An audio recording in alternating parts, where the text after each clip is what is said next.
Good evening. I'm Andrew Surloff, principal of Quaker Valley High School. As you'll see in your program, we're making a slight change tonight. We have 4 honored student speakers, and although the order is correct in your program that they'll speak, we've decided to truly highlight them and intersperse them throughout the program to give them their just honor. So you'll see them interspersed throughout the program. It is my privilege to welcome you to the 55th annual commencement ceremony, held in honor of the graduating seniors of Quaker Valley High School. It's absolutely astonishing to look out over this gathering and see the hundreds of parents, family members, community members, administrators, teachers, students, and friends who've gathered tonight to join us in celebrating the class of 2011. Though we are only graduating 158 students this evening, tonight's attendance is truly representative of how special our community really is and how much it supports the education of the Quaker Valley students. On behalf of all the students, faculty, and staff of the high school, I thank you for attending. Class of 2011. Each generation that passes through our doors is often characterized by the media, college professors, politicians, and many other groups and organizations as the generation of, and you can fill in the blank. Over the past few years, your generation has often been tagged as the generation of abundance. Your age group to this point has always lived in an America that is characterized by stuff and having stuff. It explains why personal storage is one of the biggest industries in America. We have a lot of stuff. Many of you have or would like to have your own cell phone, iPod, computer, television, gaming system, perhaps even 2 or more gaming systems for some of you, iPads, Blu-ray player, surround sound stereo, satellite radio, and that's just Best Buy. We haven't touched American Eagle, Abercrombie, Foot Locker, Coach, you get the idea. You probably have at least 10 different ways for people to contact you, from your postal address, your email addresses, phone numbers, Facebook pages, and too many screen names to count. You've had access to the internet 24/7 for at least the last 6 years. And iTunes has been at your fingertips since before you even knew you were into music. Many items that used to be permanent in our society have become disposable in your generation, from the newest computer to the newest car, smartphone, even major household appliances. You get the message. Your generation has grown up with an abundant amount of stuff.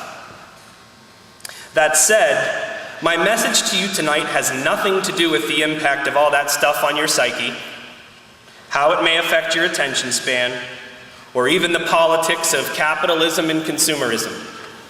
No. I use the examples of abundance to illustrate the fact that you are so used to having so much that for you to only have one of anything that could not be replaced would be a stark contrast to what you know is normal.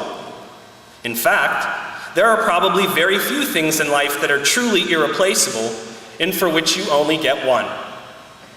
However, class of 2011, your families all gave you one thing very long ago for which you only get one, and if you tarnish it, trash it, or ruin it, it's virtually impossible to fix. In fact, this item is the main highlight of tonight's festivities.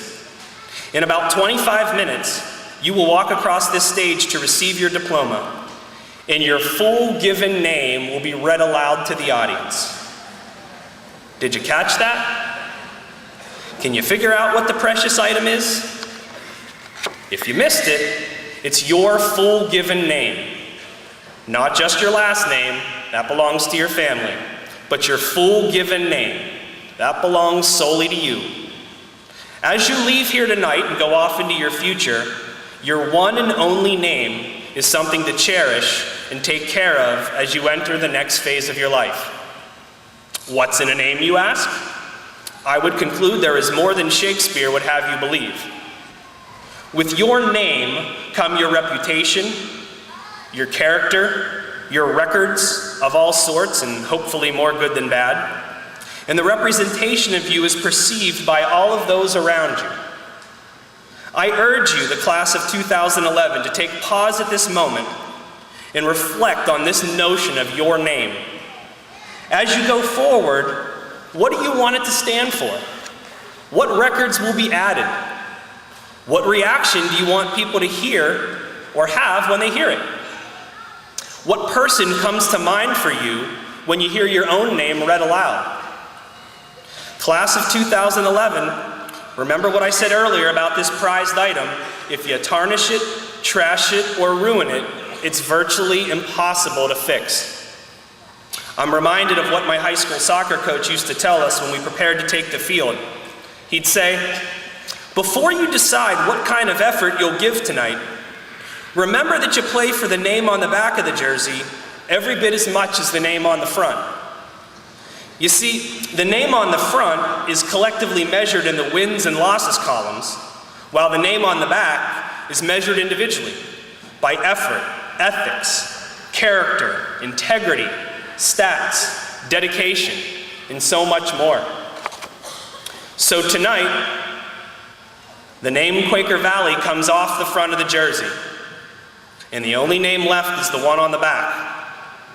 You're no longer going to be part of Quaker Valley's stats, our collective attendance records, or part of your class's overall standardized test scores. Nope. After tonight, you are an individual citizen of our community, and the name on the back of the jersey is the only one that represents you and what you stand for. What will you do with that name? Believe me when I tell you that your parents thought long and hard about the name before they believed it was a perfect match for you. It was their first attempt at helping you become a success, and now that name belongs solely to you. Always remember that every email you send, every text you write, every picture you pose for, every movie you are in, every contract you sign, every promise you make, every decision you render, and every action you take, all of it is attached to your name. You can be instantly immortalized for better or for worse by just about anyone in this room. Since I'd predict at least 80% of us are currently in possession of a device that can export a picture or movie to the outside world in a matter of seconds. So class of 2011, AKA the generation of abundance, as you leave here tonight and for the next few days, as you enjoy summer vacation and no doubt begin to enjoy playing with all your stuff, please give some thought to the importance of your one and only name. Appreciate the fact that it's strengthened in small increments with every good decision, yet it can be easily ruined with one poor one. Take your name to heart, as it is a gift you were given long ago, and it's the only one you'll ever get. Class of 2011, count me as one person who has tremendous confidence in the fact that we'll be reading about your names for years to come, and the success stories that will be attached.